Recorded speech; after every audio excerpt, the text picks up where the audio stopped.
Aujourd'hui, on va parler des conditions de banque. Alors, c'est quoi les conditions de banque? Les conditions de banque, c'est l'ensemble des frais et des services que la banque te rend. Tout ça consigné dans un document appelé conditions de banque ou grille tarifaire.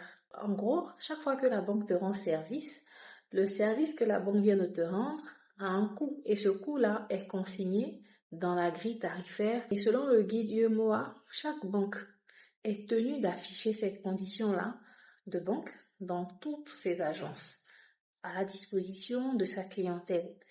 Si elles ne le font pas, elles s'exposent à des sanctions.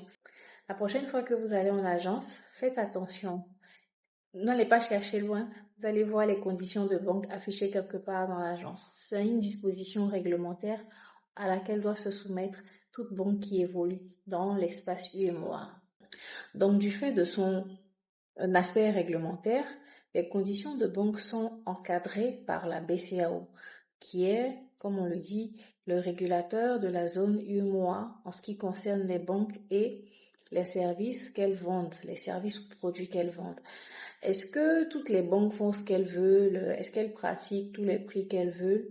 Oui et non. Non, parce qu'il y a un cadre réglementaire qui a été fixé dans lequel chaque banque doit évoluer. Donc, il y a un cadre qu'il ne faut pas dépasser.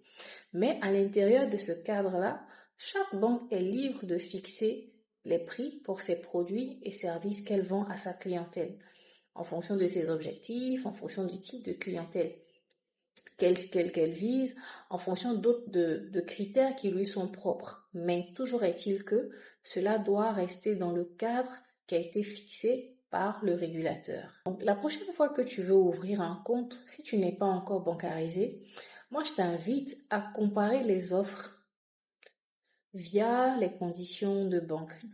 Tu n'as pas à te promener dans toutes les banques pour aller prendre les conditions de banque. Elles sont disponibles sur tous les sites internet de toutes les banques. Donc, répertorie 3 ou 4 banques, tu fais la comparaison des services que tu penses pouvoir ou vouloir utiliser le plus couramment ou le plus fréquemment quand tu ouvriras ton compte. Ça te permettra de prendre une décision qui est basée sur des critères objectifs plutôt que sur des critères subjectifs qu'on entend souvent. Toutes les banques sont pareilles. C'est si tu tombes sur un bon conseiller. Oui, mais si tu tombes sur un bon conseiller et que les tarifications appliquées par cette banque-là ne te conviennent pas, tu vois que ça ne sert à rien de tomber sur un bon conseiller si tu es dans une banque où tu estimes que la tarification est trop basse ou trop haute pour toi. Si tu es bancarisé également, moi je t'invite à consulter les conditions de banque. Ça te permettra de connaître les coûts et les tarifications pratiquées par ta banque. Ça va te permettre aussi également de connaître un certain nombre de produits et de services que la banque vend qui sont ignorés le plus souvent du grand public.